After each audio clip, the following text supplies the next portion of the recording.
plata, mata. Oro, plata is good. Mata, matatabilok ka. Tatabilok. Mata.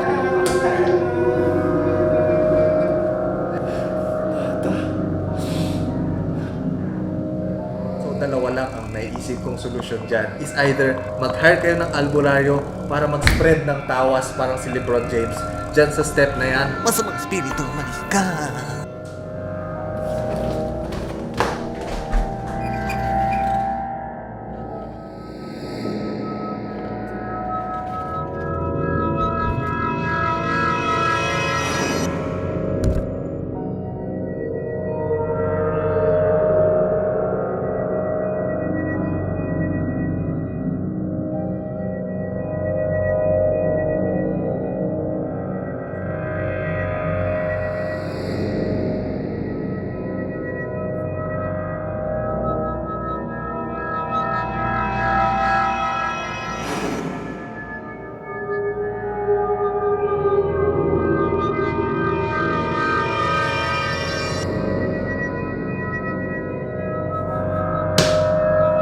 Evil spirit, biglaan!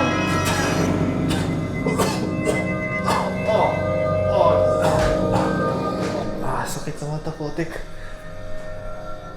Teka lang. Oro, plata, mata, oro, plata, mata, oro. Okay lang naman pala. No need to worry, man. Oro, plata, mata.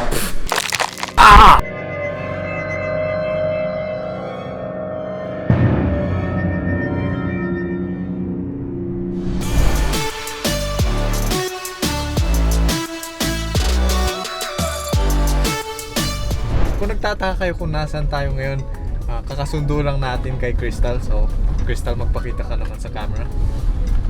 Ayun. Anyway, si Crystal ang parang test subject natin sa ating mga tito jokes. So, anong tawag mo sa hipon na babae?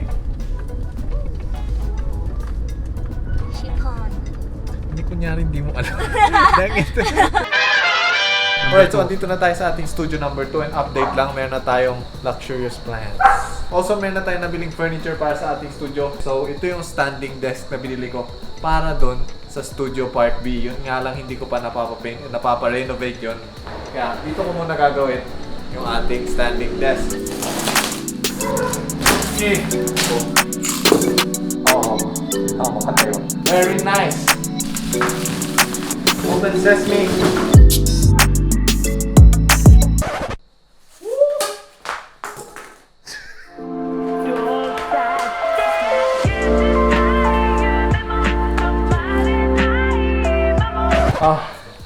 Twisted my back, guys.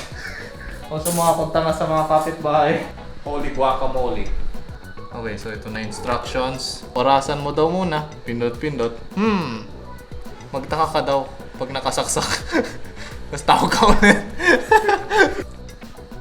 Hello. Guys, bumili ako ng table nyo. Yun yung nasa instructions eh. Linaw-linaw. Nilagay ko na yung daliri ko sa baba ko. Huwag mo isasali yung lolo ko dito ah. Ikaw anak ka ng gwapo eh. Gusto mo puntan? Binabaan ako. What was that skit, man? Later that same evening. Bruh,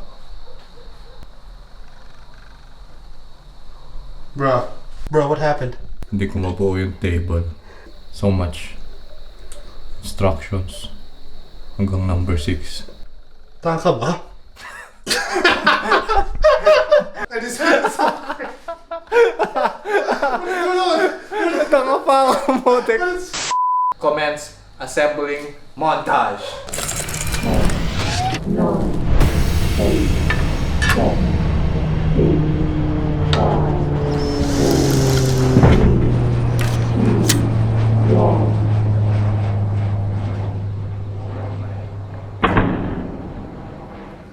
So makabilang araw na tayo, my dudes, and kung hindi pa halata sa aking bad hat day is kagigising ko lang. Anong joke yun, bad hat day?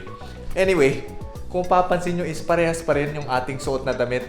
Yun ay dahil nagtitipid tayo sa tubig at di pa ako nakakaligo kasi di ko natapos yung table kagabi kahit kumuha na ako ng tulong ng aking father is hindi kinaya ng powers namin. Also may iwang pang bakas ng katangahang ginawa natin kahapon so hindi ko na maalis yung pulbos na yan. Pati yung halaman ko hindi ko na maalis yung pulbos na naitapon ko dun eh. So anyway, ang plano ko today ngayong araw ay tapusin na natin yung table. And then pag nagawa natin yung ililipat na natin itong PC setup na to dun sa baba at dun ko i-edit tong vlog na to. Oh, may delivery tayo mga dudes. Delivery! Delivery! Delivery! Delivery! Sigurado ba kayo dito, sir? Itong alam ko camera to eh, pero bakit maalog? Okay na, sir. Okay na. Sige Buksan na. natin. Buksan na Contact nyo lang, sir, yung seller nyo. Oh, yung seller ng bala. Maraming salamat po. Okay, thank you. Bale, naka-video naman eh. Ba't maalog pa? Parang pinalitan ng bato. So makikita natin kung na-scam tayo. Moment of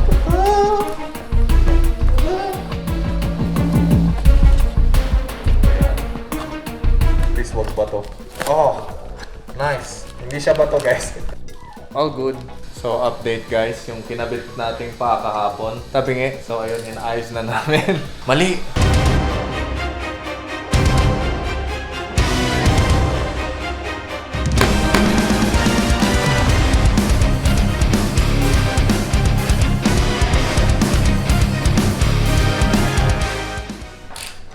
Guys, alam nyo yung ka-group nyo na saktong hawak lang, wala namang nakakontribute. Ako yun. So yun yung style ko noon. Lalo na pag cleaning, kala nila may nililinis ako. Yun pala, iniikot ko lang yung isang upuan sa paligid ng classroom. Hindi pala talaga nag-arrange ng chairs. Tapos yung tipong ka-group nyo na patingin-tingin lang. Yung nakakonsentrate pa siya sa tingin parang may mangyayari pag tinignan na maigi. Ganun lang yung contributions. O sa mga dudes, kung mahilig kayo mag-screw ng mga bagay at mag-DIY sa mga bahay, highly recommended ko itong ratchet screwdriver. So ratchet screwdriver yung tawag dyan. And parang 180 pesos lang yata bili ko dito. So makakabili kayo ng mura and effective naman siya pag mga gantong bagay lang. Ratchet screwdriver. Stanley. Bekeneman. So yan, Lotus. Not sponsored. Alright guys, so para feeling ko may na-contribute ako yung maghigpit nitong last na screw. Many unbearable hours later. Alright. Tapos para mas ma-convince yung mga ka-group nyo na may ginawa kayo, pamewang kayo sa entas. Hirap nun guys. Kahit wala ka talagang ginawa. And tapos na. Ayan. So meron tayong button na pipindutin dito. So setting 1. Amazing. Lipat na natin ang ating PC.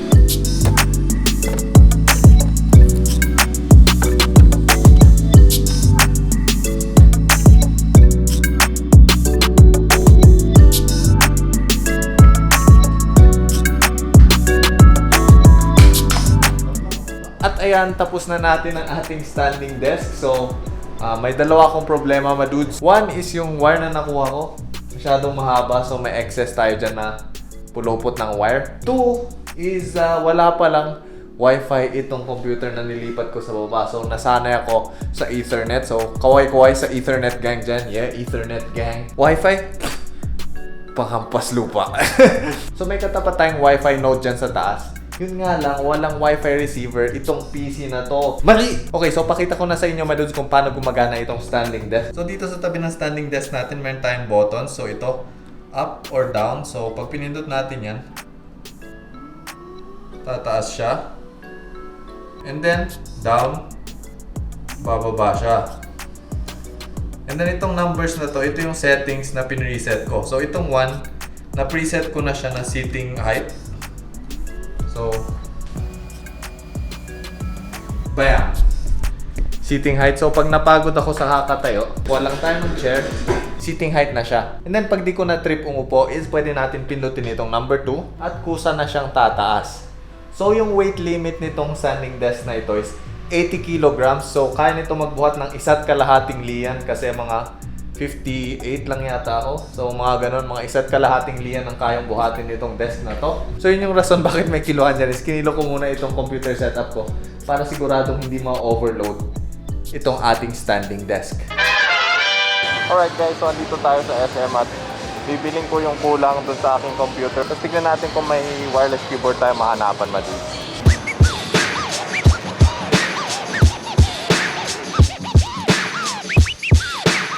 Alright guys, nabili na natin ang ating wireless adapter. Hirap pala mag-vlog ng maraming dala kaya hindi ako masyado nakapag-vlog. Also, Crystal's with me. Kimi no tori kuminash. Yeah, hindi ako nabatukan this time.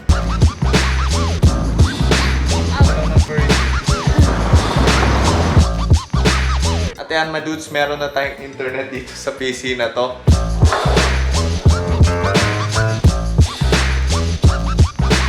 Okay.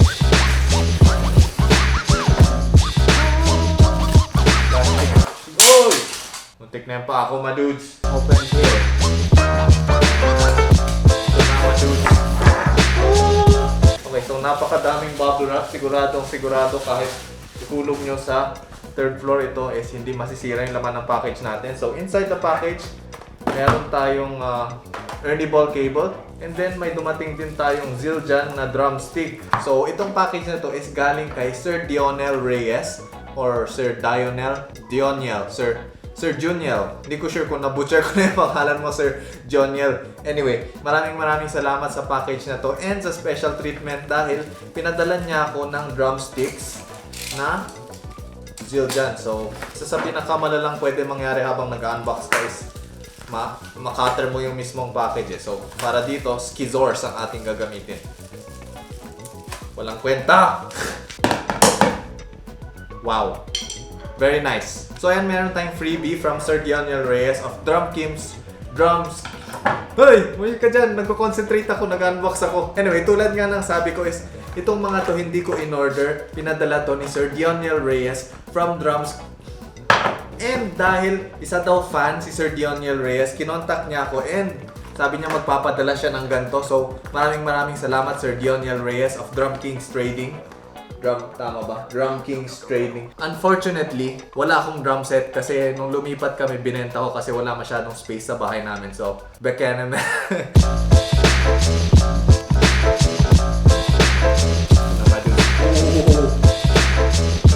There you go. Ayun na ang ating unboxing. So yun, my dudes, mag-edit na ako at dito ko na rin tatapos itong video na to. Hanggang sa susunod na kabanata, mga bata. Flying peace!